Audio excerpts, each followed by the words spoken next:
wanted to wait for you to get. I wanted to wait for you to get.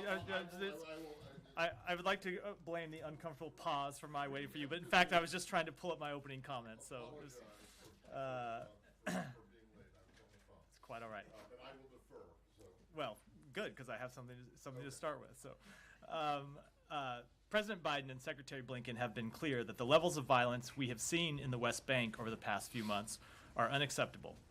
Violence in the West Bank surged to alarming levels in 2023. This includes unprecedented levels of violence by Israeli extremist settlers targeting Palestinians and their property, as well as violence by Palestinian extremist militants against Israeli civilians. Earlier today, the president issued a new executive order establishing U.S. authority to impose financial sanctions against foreign persons engaged in actions that threaten the peace, security, or stability of the West Bank. Under the authority granted by that order, the State Department is today imposing financial sanctions on 4 Israeli nationals for their destabilizing acts in the West Bank. Today's action follows on the step we took in December to impose visa restrictions on dozens of individuals for contributing to violence and instability in the West Bank. There is no justification for extremist violence against civilians, whatever their national origin, ethnicity, or religion. The President and the Secretary have both raised our concerns with their Israeli and Palestinian counterparts about the level of violence in the West Bank and stressed that Israel must do more to stop violence against civilians and hold accountable those responsible for it. We continue to make clear that expectation to the government of Israel, and as we do, the United States will also continue to take actions to advance the safety, security, and dignity of Israelis and Palestinians alike. Matt. So, well, I said I would defer, but No. Actually, now I won't. I thought you meant you were deferring to me. You meant deferring to a colleague. No, I was gonna even more defer to surprised. colleagues, That's even but more just- surprising. But just on this, I mean, do you have any indication that any of these 4 people have any assets that could actually be targeted? So I will defer to the Treasury Department to speak to the specific flow of assets. But I will say that when we impose financial sanctions of this nature, it is not just a question of assets that can be frozen. It's also a question of transactions that individuals and organizations take that may flow through or in some way interact with the U.S. financial system, which, as you know, a good deal of transactions that take place all over the world tend to do. Yes, I do, because I was just on the phone with the bank. Not about this. Fair enough. But yes. So you do think it will have an actual impact on these people? We do think it will have an impact on these 4 individuals, and our expectation is that the activities we have taken, both raising this with the government of Israel and making clear expectation that they do more to hold accountable those responsible for settler violence. The visa restrictions that we imposed in December and the actions we imposed today will all have an impact, and we remain willing to impose additional actions if necessary. Okay, and then last one, just the 4 today, and are they also hit with the travel ban, the visa restriction? We are not. We have the same. We're back to the place we were before with the travel ban, which is we are not by law allowed to announce the impositions of visa restrictions. Well, how many people have been affected by both your order in December on the travel ban and today? So dozens of the visa restrictions, and I can't Dozens. Dozens. I can't get any more specific than that. And 3 then dozen, 4 dozen, dozens, and then four individuals today. So dozens plus 4. Try dozens that plus math. 4, so it could be 28. It's dozens, and I can't get any more specific than that.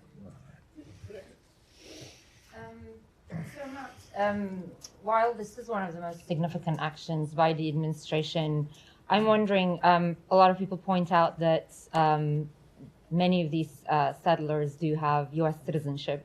So I wonder what tools, if any, does the United States have if it wants to take action against these settlers with U.S. citizenship? So I would say that the first responsibility here for policing destabilizing actions, for policing violence in the West Bank, is with the government of Israel. And the government of Israel that is on the ground, that we have been very clear needs to do more to arrest extremist settlers engaged in violence and prosecute extremist settlers engaged in violence. And that we have made that clear to them. We have seen them take some additional steps since we began these interventions, both the Secretary in his trips to the region and the President in his various phone calls with Prime Minister Netanyahu. That's the first the first line of responsibilities with the Israeli government, and we continue to hope that they will do more. But then we are willing, and as we've shown through our actions, both with the visa bans and the actions we take today, committed to taking further actions within our ability to police settler violence, extremist settler violence, and we'll continue to take additional steps as necessary, but I don't have anything else to preview. And when you say we're willing to take further action, do you mean against Israeli settlers with dual citizenship or just U.S. citizenship? I just don't Do have you any mean them? further actions to preview today, but we think it's important that extremist settler violence that those involved in it be held accountable for their actions, whatever their citizenship. Okay, and there's also another criticism out there that this reduces the problem just to individuals, whereas there seems to be a targeted institutionalized effort to expand the settlements in the West Bank. You guys have been raising this issue with the Israelis for a while.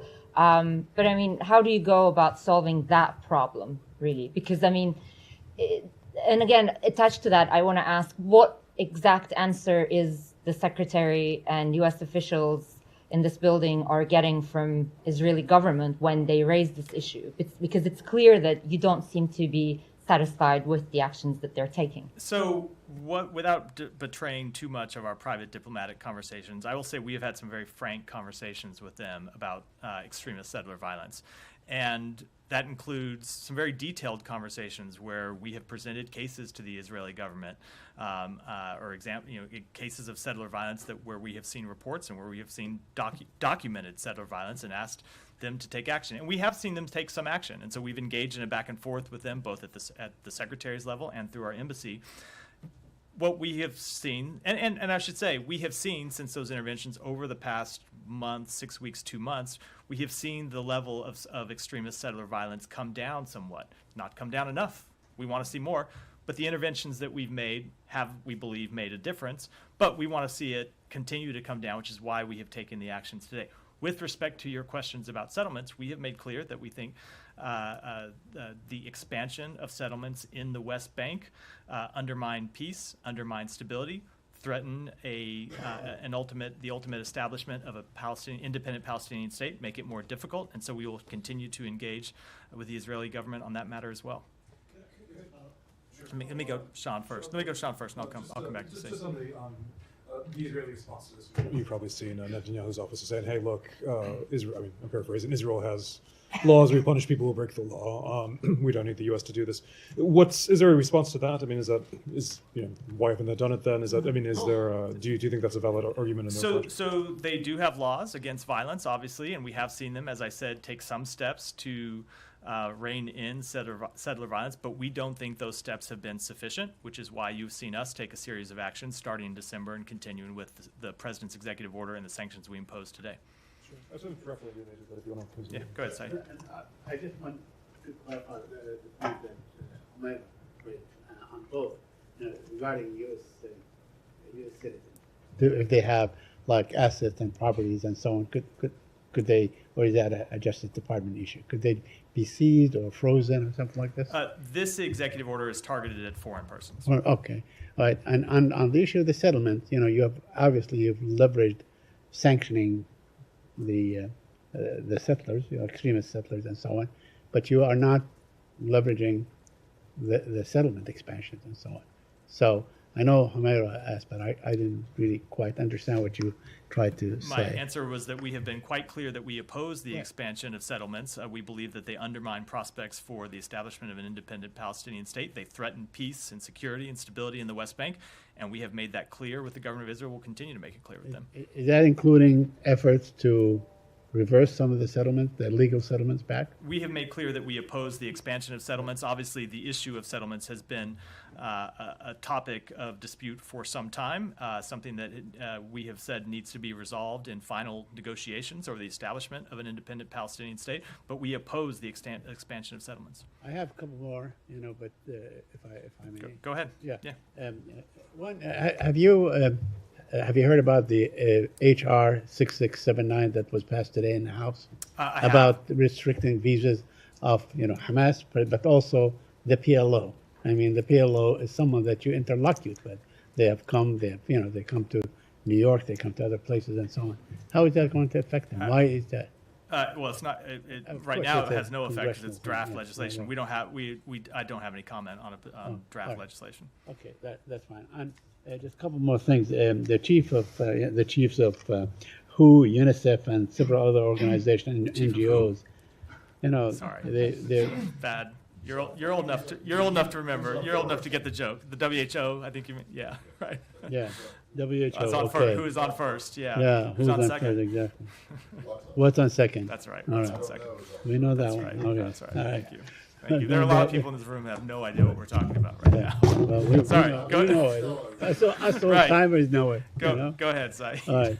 So, the chiefs of these organizations have warned that, suspending financial aid is going to result in a, total disaster. I mean, there are reports about, just looming famine and so on. And I know I asked about this yesterday, but it seems to gain more urgency, especially that Lazzarini said that without the aid, they can operate, they cannot possibly operate beyond the end of this month.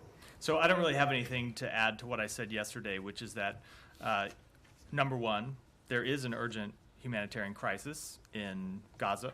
It's what has animated all of the efforts from the Secretary and others in the U.S. government to try to get humanitarian assistance in. Number two, UNRWA plays a critical role. You have heard us say that dating back to before Friday when these allegations were announced publicly and we temporarily paused our aid. You've seen us say it since then. And number three, that is why we think it is so important that the United Nations conduct a prompt, thorough investigation to make sure that there is accountability and make sure that any reforms that need to be instituted are put in place. It is, as I said yesterday, precisely because the need is so dire that it's important that the United Nations conduct a prompt and thorough investigation. Can I just Yeah. say one thing on this? Related to the conflict, the Qataris today are saying that they had, I think the phrase they use is initial positive confirmation from Hamas about the proposal that CIA Chief Burns has been involved in regarding a temporary truce for the hostage release. Do you have any latest assessment about where things are going and whether there's any more optimism about this? I just don't think I should offer either an assessment from this podium or a kind of detailed play-by-play of the back and forth, other than to say that, as you heard the Secretary say earlier this week, we think the proposal that was on the table was a strong, constructive one, and for now, I should leave it at that. Maybe not a detailed play-by-play, but a general play-by-play. How about Have there been calls neither for a anything? detailed nor a general play-by-play? I don't think would be helpful for me to offer from here. The Secretary met with some Palestinian Americans today for a roundtable. A number of people have said they refused the invitation in protest of the administration's policies toward Gaza. Do you have any comment? So the Secretary did meet today with a number of leaders of the Palestinian American community. It was the latest in a series of meetings that the Secretary has had with individuals and organizations, both within the department and from outside the department that hold a wide range of views across the ideological and political spectrum. And he has held these meetings because he thinks it's important to hear directly from individuals, as I said, both inside the State Department and outside the State Department. He finds that process to be constructive. It informs his thinking. It helps him, he believes, shape policy in the best way possible, and he'll continue to hold such meetings. Has it shaped policy, any of these meetings, though? I mean, we haven't really seen I can say this. that every interaction that we have enters into the Secretary's thinking and enters into other policy makers' thinking in the administration. That doesn't mean, that, obviously, that we agree with every person that we meet with. It doesn't mean that we expect them to agree with everything that we say. Of course, that's not true. But we find the give and take valuable, and yes, it very much does inform his thinking and informs the decisions that he makes. Can you say how many people attended the roundtable today? I don't. The meeting was ongoing when I came down here for the podium, so I don't have a detailed readout. Alex. Thank you, Mike. A couple of questions, assuming we won't see you next couple of days. Can you speak to the EU's today's decision of a 50 billion package to Ukraine, its significance, and how much do you think it should hold a mirror up to the US Congress? So we welcome the continued support of our European allies and partners for Ukraine as it defends itself from Russia's aggression. And I would say, as you have heard multiple people from inside the administration say, it is important that the U.S. Congress act as soon as possible to advance our national security interests by helping Ukraine defend itself and secure its future. And I think the decision by the EU today just highlights something that you have heard the Secretary say over and over again, which is it is not just the United States that is supporting Ukraine. It is a broad coalition of allies and partners in Europe and around the world who are doing so. And in fact, when you look at the financial contribution that has been made to support Ukraine, the European nations have contributed more. The United States has contributed somewhere around $75 billion in assistance. The European nations collectively have contributed around $110 billion. So this is very much a collective effort, and we believe it is in the national security interests of the United States that the Congress do its part and step up and pass the supplemental request that the President has put forward.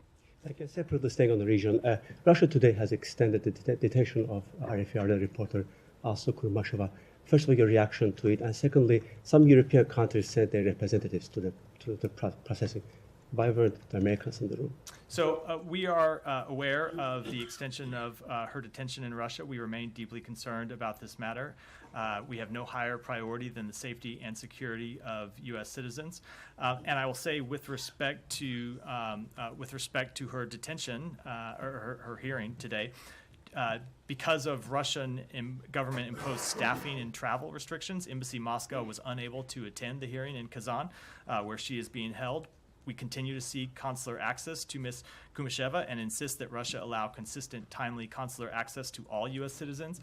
And I will say, because although we were not able to attend the hearing because of these Russian government-imposed staffing and travel restrictions, we are in close touch with her legal team about the matter. Thank you. Finally, on Azerbaijan, yesterday I asked you about snap elections in Azerbaijan. The OSCE overnight came up with its initial report, highlighted some concerns, particularly the candidates, previously supporting the current president. Where are you standing on this? I just don't have any comment on the internal elections inside Azerbaijan. Is that because it's not significant enough? I'm sorry, I just don't have any comment on it. I also followed the events in Georgia. The prime minister stepped down and got replaced. Actually, is being replaced with another ruling party leader. What's your reading about So we're obviously aware of the formation of a new government and the discussions coming up in Parliament. Our embassy works closely with the Georgian government, and we look forward to continuing that relationship. Thank you. Abby, I just had one follow-up on the line of questioning earlier with Humaira about the individuals who had been sanctioned earlier today.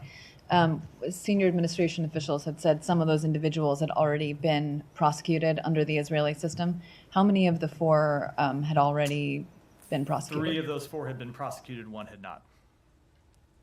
So the actions that had already been taken, did you feel that those actions didn't go far enough that the Israelis took? We thought it was appropriate to take additional U.S. government action, and we will continue to monitor the levels of extremist settler violence and will not hesitate to take additional actions as necessary. Go ahead. Thank you, sir. Sorry, Michelle, I'll come to you next. Thank Yeah, you, sir. go My ahead. question is about the U.S.-India diplomacy or diplomatic relations between the two countries. India's top diplomat to the U.S., Ambassador Taranjeet Singh Sandhu, he is ending his tenure today after almost 4 years, or one of the longest serving India's diplomat to Washington. What he said that he has been thanking the State Department, the media, and also people of the United States for cooperating with him, his tenure in Washington. During the last few weeks at farewells, he said that diplomatic relations between the two countries have gone up between President Biden and Prime Minister Modi. But also at the same time, because when he arrived in Washington, the very next month COVID started and he was stuck 2 years in the embassy or in the residence. But at that time, thousands of students and Indians were stuck in Washington because colleges, universities, and schools were closed. And with the help of the State Department, and he was able to send them back to India via India. My question is that also he met with the Secretary of State also quite a few times. And he was also, of course, instrument of bringing Prime Minister Modi last year in June in Washington, and finally G20 visits also he had. So where his tenure stands as far as State Department is concerned or Secretary of State is concerned, where do we go, where we stand today? after what he's leaving today? So I Washington? would say that our partnership with India is one of our most consequential relationships. We work closely with India on our most vital priorities. We have had a close working relationship with the ambassador, have been able to work with him on a number of those shared priorities, including the crucial role India plays in ensuring a free, open Indo-Pacific that is connected, prosperous, secure, and resilient. We wish him well in his future endeavors and look forward to welcoming his replacement. And finally, do ambassadors play different roles, different ambassadors when they come to Washington here? Let's say many other Indian diplomats were here, ambassadors, and many will be coming back or new will be coming back in replacing him. So I think every ambassador approaches their tenure differently, both inside countries from ambassador to ambassador, and in my experience, among different countries who are represented here in Washington. Yeah, Finally, how do you put the relations between Secretary of State Blinken and India's Defense and Foreign Minister, Dr. Jaishankar? They have a close working relationship where they are able to engage on some of our most urgent and important priorities. Obviously, the Secretary has traveled to India to meet with the Foreign Minister on a number of occasions. He's welcomed him here. He's met with him in New York on the margins of the UN General Assembly, and we look forward to continuing to work with him. Michelle. Thank you very much. Mali military authority has ended a 2015 peace deal with the Tuareg separatist rebels due to other signatories not sticking to their commitments and hostile acts by chief mediator Algeria, as they said. Do you have any comment on that? So we regret the transition government's withdrawal from the Algiers Accord, which, if fully implemented, would have provided more stability for all Malians and the whole region. We remain concerned by the resumption of hostilities and the risk of returning to civil war among the signatory armed groups to the Algiers Accord and the transition government, including its Wagner Group partners. And Algerian media points finger to or at Morocco for Mali's withdrawal from the peace agreement. Do you think that Morocco played any role in this regard? I wouldn't want to comment on that other than to say that we do believe that the withdrawal from the accord was unfortunate, and we regret that the transition government made that decision. And no role that Morocco has played? I don't have any comment on that. Thanks. Can we say Africa? Sure, yeah.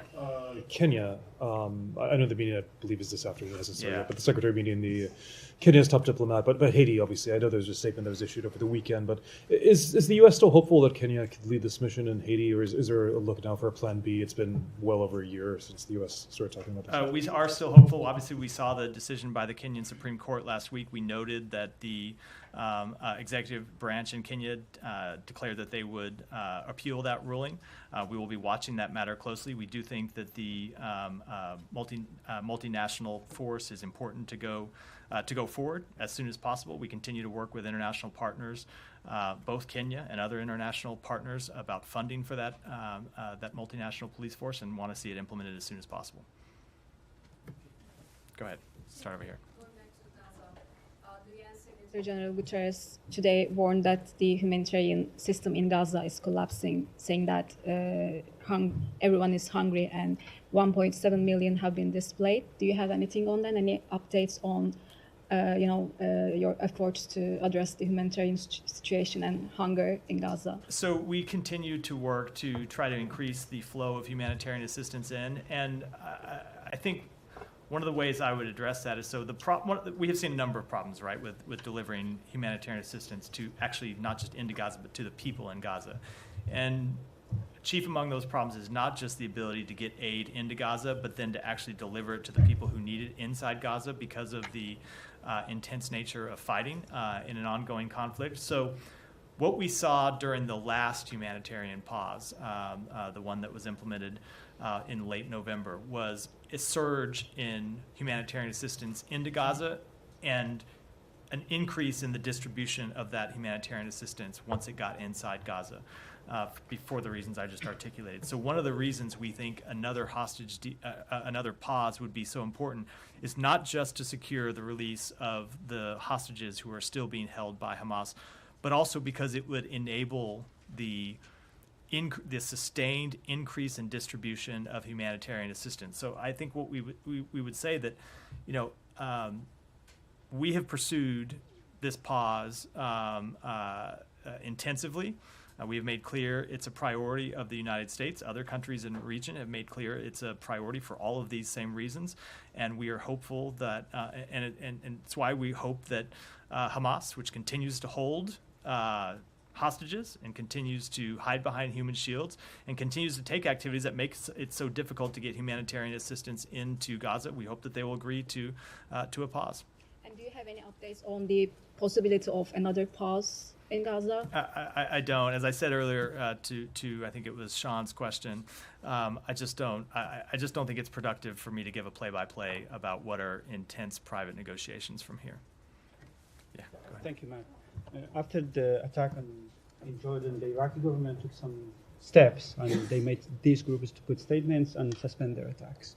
So as they are seeking to retaliate and responding, these groups, especially KH in Iraq, have you get engaged with the Iraqi government? Have you notified the Iraqi government that you are responding these groups who were responsible for the attack in Jordan? So I'm not going to speak to any one particular communication with the government of Iraq, but we have made clear to the government of Iraq for months, going well back, well before this attack over the weekend, that we wanted to see the government of Iraq do more to police attacks on our forces, to hold accountable those responsible for attacks on our forces, and that we would not hesitate to take action to defend ourselves. And that continues to be our message to the government of Iraq. It was our message before the horrific attacks of last weekend. It will continue to be our message. Yeah, for the last attacks, the Iraqi government put statements and they condemned your attacks on the militia groups inside Iraq. And so they said this is a violation to the Iraqi sovereignty. As you have a good relations with the Iraqi government, is there any concern that if you do another attack in Iraqi land, or that will make the Iraqi government upset of you and something like that? So I am not going to, it's difficult to answer that question without commenting on the location, let alone the timing of future attacks, which I am not, or future responses that the United States might take, which I am not going to do, as we consistently have not done from this podium. But as a general matter, we have made quite clear to the Iraqi government, as I've just said before, that we will not hesitate to defend U.S. forces. We have taken action to defend U.S. forces inside Iraq. It is our responsibility to do so, and we will continue to do that. Recently, the House Foreign Affairs Committee was holding a meeting on the former Afghan security forces and the U.S. allies in Afghanistan who left behind by the Biden administration. They are killing and torturing systematically by Taliban. What does the Biden administration is doing to protect them, the former U.S. allies in Afghanistan? Again, I was not following that here, and I'm not familiar with all the testimony that's given. So I'm reluctant to comment in detail. But we continue to call on the Taliban to take steps to gain international legitimacy, to stop the crackdown on the legitimate expression by its own people, and that's what we've done. What we'll continue to do. Got one more, and then I got to go by. More than 2 years have passed since collapse of Taliban collapse of Kabul by Taliban. But based on the CNN report, more than 80,000 SIV cases are still pending.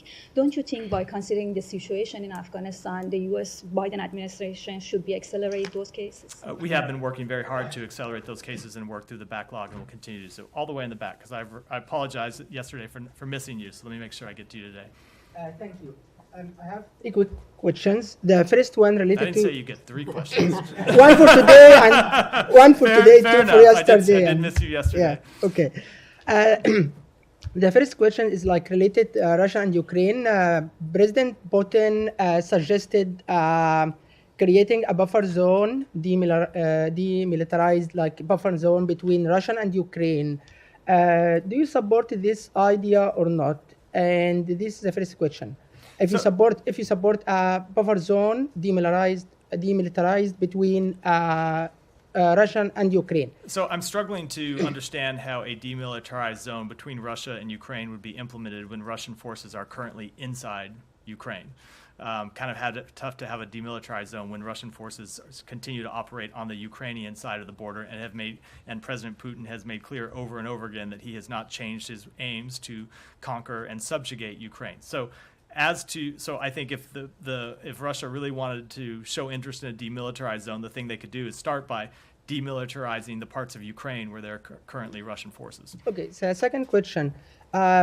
Do you accept any rules for China or Russia, and specifically China, in the Palestinian-Israeli conflict? As we saw, like China played rules between Saudi Arabia and Iran. They looked like a peacemaker in the area, like they don't have any criticizing toward the bias. You have a lot of criticizing that you have a bias toward Israel, providing them military aid, supporting their back in the United Nations, etc. So, do you accept any rules for China or Russia, like for playing any peacemaking rules between Palestinian and Israeli or not? Last question. Yeah, well, let me do that one first. Let me take them in order. So, with respect to China, we have made quite clear, including in direct conversations between the Secretary Blinken and his Chinese counterpart, that we would welcome constructive Chinese engagement in the region, both to urge de-escalation. China has a number of relationships with countries in the region where we think they could use those relationships to a positive end, and if it wanted to play a constructive role in helping resolve the ongoing conflict and ensuring lasting peace and stability, that is very much something we would welcome. As it pertains to Russia, we have not seen Russia really play a stabilizing role in the Middle East. In fact, if you look at Russia's actions in Syria, it has played a destabilizing role. So I think it's very hard to contemplate Russia playing anything of a constructive role in helping to end this conflict. Last question. Yeah, last question. Do you think that it's a tangible goal that you can really destroy Hamas 100%, even as a military militia or as a political party in Palestine? Because now it's like over 3 months, almost 4 months, and according to the Wall Street Journal and many other mainstream medias, Hamas is still strong, like by 70 or 80%. Or we are going to see like Taliban's scenario, like strong statements about terrorist group, blah, blah, blah, and then see you or Israel sitting on the same table in Qatar, sign a deal. So we do believe there are military objectives pertaining to the defeat of Hamas that can be accomplished, and you have seen Israel accomplish some of those objectives. They have taken out a number of Hamas leaders. They have dismantled, through their military actions, a number of Hamas battalions. There are other objectives that they have not yet met. But just as a strict military, let me finish. Just as a strict military matter, there are objectives that can be met. But, and you have heard the Secretary speak to this, we also have to put forward a better idea. As a political question, to speak directly to the Palestinian people, and that there is a better idea than the terrorism and death and destruction that Hamas offers. And that very much has to be part of what the United States government and other countries in the region and Israel are putting forward. And as you have heard us say, we believe that ultimately the better idea is the establishment of an independent Palestinian state that gives answer to the legitimate aspirations of the Palestinian people. Demilitarized, like independent states? I just don't have any comment on that. Go ahead. Back to the package adopted today by the EU, that was a financial support package. Meanwhile, some lawmakers at the Capitol Hill are pushing to remove at least some of the financial aid from the supplemental. Do you still think this is vital to adopt the economic aid part of the package? And I have another one, somewhat relatedly, maybe. Yeah. Let me just answer that question. We absolutely do think that both the economic and security assistance components of the supplemental request the president made are vital. Okay. And so Assistant Secretary O'Brien tweeted today, X'd, about the which Assistant Secretary? O'Brien. Oh yeah. About the meeting between Secretary Blinken and Ambassador Pressman, and saying that they discussed for a discussion at a key moment in the U.S.-Hungary relationship. I wonder if you could elaborate why is it a key moment? What I would say is that Ambassador Pressman was here in Washington. Our ambassadors regularly come home for consultations, met with the Secretary as part of that meeting, and every time that the Secretary meets with an ambassador, obviously they're discussing the ongoing bilateral relationships between the United States and the country where that ambassador serves. But so there's no any breakthrough or change. I mean, it's key moments. It sounds like, you know. Ryan? Thanks, Matt. Can you shed a little light on the timeline around the UNRWA decision? The Israeli government has since shared that intelligence dossier with some members of the press. They said they shared the dossier, I believe, on that Friday. On Friday, that's correct. The decision was also announced that Friday, the same day the court ruling came out.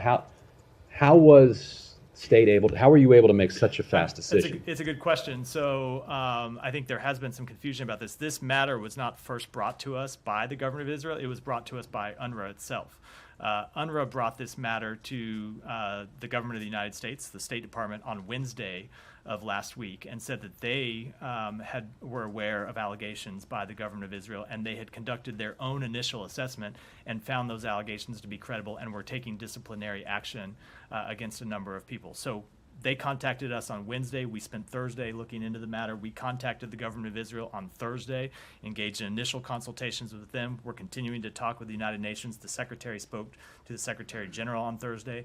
And then on Friday, we announced that decision and were briefed by Israel. But I should make very clear, our decision to temporarily pause funding was not just based on the strength of Israeli evidence, but it was based on UNRWA's own conclusion that those allegations were credible. Was there any concern internally that releasing the announcement within about an hour or so of the ICJ court ruling, which one thing it did was, instruct Israel to make sure that humanitarian aid was flowing, that announcing it so close together would seem like a repudiation in some ways? No, there was no concern, but also the United Nations had made its announcement, and we thought it was important that given that the United Nations had made that announcement, and that's not timing we control, they made that announcement Friday morning. We thought that it was important that we respond as quickly as possible to make clear the position of the United States. It was in no way, in our mind, related to the ICJ decision. Matt, just tangentially related to the ICJ, there was a lawsuit that was brought in a California federal court against the President, Secretary, and Secretary of Defense Austin. It was dismissed yesterday by the judge because of on jurisdictional grounds. But in his ruling dismissing the case, he said that there was the ICJ's ruling that there was plausible grounds to believe that the genocide may be being committed was fair. He noted. I don't know if fair is the right word, but that there was at least a case to be made in the court. Do you have any comment about this lawsuit and the judge's dismissal? So I don't have any comment on the lawsuit, and one thing that I learned in my time at the Justice Department is that it is unwise to comment on remarks or decisions by federal judges, so I won't do that here, but I will say it remains our conclusion that the allegations of genocide are unfounded. Go ahead. On my previous questioning. Follow up on your follow-up. Yeah. Your first one was a follow-up Yeah. to somebody else. So the message of this EO and these sanctions is to try to say that the Israelis need to take further action against the perpetrators of violence in the West Bank. If that's the case, why would you sanction people Israel had already taken action against? Wouldn't it have sent a stronger message to sanction those who had not yet been prosecuted? So a few things. Number one, it is very much to send the message that we think more needs to be done by the government of Israel. Number two, that we will also take action on behalf of the United States, both against those who engage in settler violence and extremist settler violence that have been prosecuted by governments, and others who have not. There was one today who was not. Part of that message is not just to the government of Israel, but also to people who themselves who might be considering engaging in acts of violence, to let them know that the United States government is watching and will take action. And I also think you should not conclude that we are done with our action through our actions today. The executive order was just promulgated today, gives the State Department and the Treasury Department new sanctions authorities that we did not previously have. We will not hesitate to use those sanctions authorities if it's appropriate to do so. Yeah. I go back to something that might be from your Justice Department. This was last week, but I don't think it's been addressed here. Alabama carried an execution last week. This was criticized by the UN, the UN Human Rights Commissioner, saying this might amount to torture. It's nitrogen gas. He was supposedly trashing on the floor for 4 minutes. I believe the White House commented on it, but in the international aspect, the EU condemned it. The United Nations. Is there a response that the State Department has? I realize the State Department isn't carrying out I think executions. as that's a domestic matter, I will absolutely defer to the White House and their comment on it. Thank you so much, Amit. I have only one question. As I found on your last press note on Bangladesh, the United States is interested in working with Bangladesh in various security areas. These areas include counterterrorism, border security, cyber security, maritime security, and regional stability. How is it possible to work in a larger context with the new government in Bangladesh without welcoming the Prime Minister? So I would say that we have relationships of this sort all around the world. We expressed our concerns about the Bangladeshi election. We've expressed our concerns about crackdowns in Bangladesh, but that doesn't mean that we don't have the responsibility to work with the government, both on areas where we have concern and also areas where we believe we can cooperate on shared priorities. Can I ask about Myanmar? Sure. You know that in Myanmar now, the junta and the other party, this is a war zone, and more Rohingyas about to enter to Bangladesh, and also some military personnel with helicopters. Do you have any comments on the situation, Graham? With respect to that specific question, let me take it back, and then I'm going to go to the back of the room, and then we'll wrap for today. Thank you, Matt. Now, earlier today, we saw the readout about, the certification notifying Congress of the possible drone deal between the U.S. and India.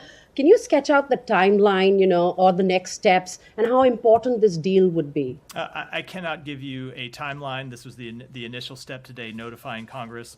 The exact timeline of the delivery is something that we will explore with the government of India over the coming months. I will say with respect to the deal itself, the $3.99, almost $4 billion sale of 31 MQ-9B Sky Guardian aircraft will provide India with an enhanced maritime security and maritime domain awareness capability. It offers India outright ownership and a 16-fold increase in the number of aircraft as compared to their current lease of 2 MQ-9A aircraft.